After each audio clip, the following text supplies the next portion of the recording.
पाकिस्तानी सियासत के बड़े बड़े नाम तमन्नाओं और हसरतों की इन राहदारियों से गुजरे बिना नहीं रह सके।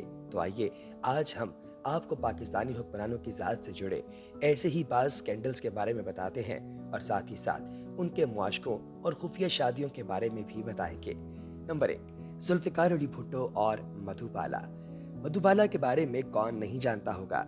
वो भारतीय सिनेमा की सबसे पुरकशिश, जाज़िब नज़र और बावकार हीरोइन थी। हिदायतकार के आसिफ ने अपनी शोहरा आफाक फिल्म मुग़ल आज़म के लिए दिलीप कुमार के मौदे मुकाबिल मधुबाला को अनारकली के किरदार में कास्ट किया। बावजूद इसके कि हकीकी ज़िंदगी में इन दिनों दिलीप कुमार और मधुबाला के माबैन क़ता ताल्लुक़ की जारी थी और दोनों ऑफ द सेट एक दूसरे के साथ बोलचाल भी बंद रखे हुए थे। इसके बावजूद दोनों के माबैन रोमांस पर मबनी मनाजिर अब तक भारतीय सिनेमा के बेहतरीन रोमानवी मनाजिर के दर्जे पर फायज हैं। जिन दिनों मुंबई में मुग़ल आज़म की शूटिंग चल रही थी, नौजवान जुल्फ़िकार अली भुट्टो भी मुंबई में मुक़ीम थे। भुट्टो साहब की आसिफ के साथ दोस्ती की वजह से मोहे पंखट पे नंद लाल छेड़ गयोरी ये जब अक्सबंद हो रहा था तो देखने के लिए गए। चीनी वज़ीर आज़म चो इन लाई, फैज़ अहमद फैज़ और जुल्फ़िकार अली भुट्टो ये तीनों वहाँ पर मौजूद थे। नौजवान जुल्फ़िकार अली भुट्टो मधुबाला के हुस्न पर फरेफ्ता हो गए और मधुबाला भी उनकी जानिब राग़िब हो गईं। मुग़ल आज़म के सेट पर जुल्फ़िकार अली भुट्टो मधुबाला के ख़ास मेहमान की हैसियत से आते रहे और फिल्म की शूटिंग के बाद भी बदस्तूर की मोहब्बत कायम रही। मधुबाला पर तहकीक करने वाली लिखारी खदीजा अकबर ने मधुबाला की डायरियां पढ़ने के बाद तस्दीक की कि नौजवान मधुबाला से बेहद मुतासिर थे। भुट्टो उन दिनों मुंबई में वकालत की प्रैक्टिस करते थे और कहा जाता है कि उन्होंने मधुबाला से शादी का भी फैसला कर लिया था, ताकि बाद में वो सियासत में जब शामिल हुए तो दोनों के रास्ते जुदा हो गए। मधुबाला भी किशोर कुमार की जानिब राग़िब हो गईं और 1960 में दोनों ने शादी कर ली। ये भी कहा जाता है कि दोनों के वालिदैन इस शादी के लिए रजामंद नहीं थे। नवाज शरीफ और ताहिरा सैयद। मुस्लिम लीग नून के कायद मियां मोहम्मद नवाज शरीफ जब पंजाब के वज़ीर आला बने तो उस वक्त उनमें और गुलकारा ताहिरा सैयद में क़ुरबतें पैदा होना शुरू हो गईं। मियां साहब ताहिरा सैयद से गाना सुनने के लिए उन्हें मुख्तलिफ जगहों पर बुलाते और कई दफ़ा उनके घर फ़ोन करके कहते कि मुझे गाना सुनाया जाए। ताहिरा सैयद उन्हें फ़ोन पर गाना सुनाया करती। मियां साहब उन्हें मुख्तलिफ होटल्स में बुलाते और इसी दौरान मरी में चेयर लिफ्ट का ठेका भी उन्होंने ताहिरा सैयद को दिलवा दिया था, जिसे बाद में पीपल्स पार्टी की हुकूमत ने उनसे वापस ले लिया। उस वक्त तक नईम बुखारी और ताहिरा सैयद की शादी हो चुकी थी और दोनों निहायत खुशगवार जिंदगी गुजार रहे थे। जब दोनों मियाँ बीवी नई सूरत हाल से दो चार हुए तो ताहिरा सैयद अकेली पार्टियों में जाने लगी और नईम बुखारी खामोश हो गए। नईम बुखारी को जब मामले का इल्म हुआ तो उन्होंने बहुत कोशिश की कि किसी तरह ताहिरा सैयद और नवाज शरीफ की राहें जुदा हो जाएं, लेकिन तमाम कोशिशों के बावजूद ऐसा नहीं हो सका। जब इस मुआशके का इल्म नवाज शरीफ की बीवी कुलसूम नवाज को हुआ तो उन्होंने एक हंगामा खड़ा कर दिया। उनके सख्त एहतजाज के बाद मियां साहब ने ताहिरा सैयद को छोड़ दिया। ताहिरा सैयद और नईम बुखारी के 2 बच्चे हैं और दोनों ही बाप की तरह वकालत के पेशे से वाबस्ता हैं। अलहदगी के बाद भी दोनों मियाँ बीवी ने शाइस्तगी को बरकरार रखा और कभी किसी प्लेटफॉर्म पर एक दूसरे की बुराइयां नहीं की। इमरान खान और जीनत अमान। दोस्तों, खान साहब तो आप जानते हैं कि एक प्रॉपर प्ले बॉय रह चुके हैं और इनका मारूफ बॉलीवुड अदाकारा जीनत अमान के साथ अफेयर भी चलता रहा है।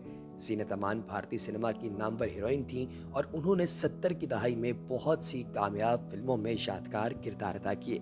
1970 में पाकिस्तानी टीम जब आसिफ इकबाल की सरबराही में इंडिया के दौरे पर गई तो इसी दौरे के दौरान इमरान खान और जीनत अमान के ताल्लुक से तमाम खबरें मुख्तलिफ डिजिटल मीडिया और सोशल मीडिया प्लेटफॉर्म पर आना शुरू हो गई।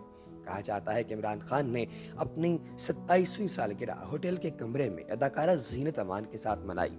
जीनत अमान के साथ जुड़ने की वजह से ही उन्हें सबसे पहले भारतीय मीडिया ने प्ले बॉय का टाइटल दिया, जो आज भी उनकी पहचान है। अब इस बर्थडे पार्टी में क्या हुआ होगा ये मैं आपकी इमेजिनेशन पर छोड़ता हूँ। आसिफ अली जरदारी और ऐश्वर्या राय।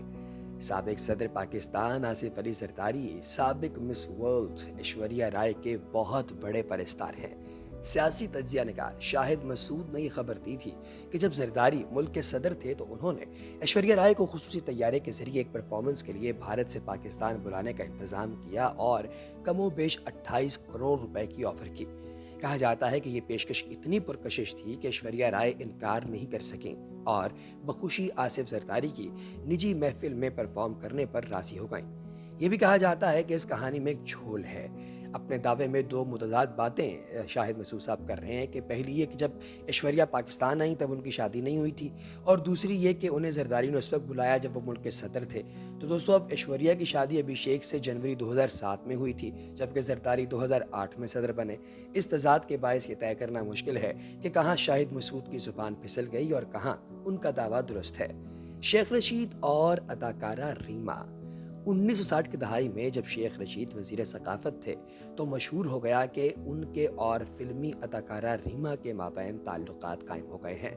ایک وقت پر تو دونوں کی شادی کی افواہیں بھی باقاعدہ اڑنا شروع ہو گئی تھی۔ اس طرح کی باتیں بھی سننے میں آئیں کہ شیخ رشید نے اداکارہ ریما سے جدائی کے غم میں آج تک شادی نہیں کی۔ اداکارہ ریما خان اب امریکہ میں مقیم ہیں اور ایک بیٹے کی ماں ہیں۔ حالیہ انٹرویو میں ریما خان نے بتایا کہ جب آپ شوبز میں ہوتے ہیں تو آپ کے جھوٹے سچے اسکینڈل بنا دیے جاتے ہیں۔ میرے بھی بنائے گئے تھے۔ ایک سیاستدان کے ساتھ میرا اسکینڈل جوڑ دیا گیا تھا، مجھے اس سے بڑی تکلیف ہوئی۔ میں اس سیاستدان کا نام نہیں لوں گی، مگر آج بھی سوچوں تو افسوس ہوتا ہے کہ میرے ساتھ غلط کیا گیا تھا۔ انہوں نے بتایا کہ جس صحافی نے یہ اسکینڈل بنایا تھا اسے میرے ساتھ یہ شکوہ تھا کہ وہ کہتے ہیں میں نخرے بڑے کرتی ہوں، انٹرویو نہیں دیتی اور اس کے ساتھ اٹھتی بیٹھتی نہیں۔ شاہد خاقان عباسی اور اداکارہ ریشم۔ سابق وزیر اعظم شاہد خاقان عباسی کے بارے میں کہا جاتا ہے کہ جب وہ پاکستان انٹرنیشنل ایئر لائنز کے چیئرمین تھے تو ان دنوں اداکارہ ریشم اور ان کے مابین قربتیں پیدا ہو گئی تھیں۔ دونوں برطانیہ میں کچھ دیر ساتھ بھی رہے اور ان کی جانب سے ریشم کو مہنگی گاڑی کا تحفہ بھی دیا گیا۔ جنرل یحییٰ خان اور میڈم نور جہاں۔ پاکستانی میڈیا میں اس طرح کی خبریں بھی گردش کرتی رہیں کہ ملکہ ترنم نور جہاں جنرل یحییٰ کے ساتھ معاشقہ چلا رہی ہیں۔ تاہم میڈم نور جہاں نے اپنے ایک انٹرویو میں اس خبر کو اسکینڈل قرار دیا تھا اور اس پر اظہار افسوس کیا تھا۔ سابق آئی جی پنجاب پولیس سردار محمد چودھری اپنی آپ بیتی جہان حیرت میں لکھتے ہیں کہ ایک مرتبہ شاہ ایران کسی سرکاری دورے پر پاکستان آئے تھے۔ جنرل یحییٰ اپنے کمرے سے باہر نہیں نکل رہے تھے، جس کے باعث پروٹوکول کا مسئلہ درپیش تھا۔ مجبوراً کلیم اختر رانی، جو جنرل رانی کے نام سے مشہور ہیں، ان کو بلوایا گیا تاکہ وہ صدر پاکستان یحییٰ صاحب کو کمرے سے باہر لے کر آئیں۔ بقول جنرل رانی کے صدر یحییٰ نور جہاں کے ساتھ رنگرلیاں منا رہے تھے اور میں نے اور نور جہاں نے مل کر یحییٰ خان کو کپڑے پہنائے اور انہیں باہر لے کر آئیں۔ جنرل رانی پاکستان میں اقتدار کی راہداریوں میں اثر و رسوخ رکھنے والا ایسا زبردست کردار رہے جس کے ساتھوں جنرل یحییٰ خان سمیت بڑے بڑے کرداروں کی ڈوریاں تھیں۔ جنرل یحییٰ سے نور جہاں کی بیگم اقلیم اختر ہی نے ملوائی تھی۔ 1971 میں جب مشرقی پاکستان ہم سے الگ ہو گیا تو اس کے بعد جنرل رانی کو ان کے گھر میں نظر بند کر دیا گیا۔ معروف قانون دان ایس ایم ظفر نے ان کا مقدمہ لڑا اور انہیں رہائی دلوائی۔ ایس ایم ظفر کو ایک خط میں جنرل رانی نے بتایا تھا کہ جنرل یحییٰ سے زیادہ میری دوستی ذوالفقار علی بھٹو سے تھی اور میں ان کے لیے دعوتوں کا اہتمام بھی کرتی رہی ہوں۔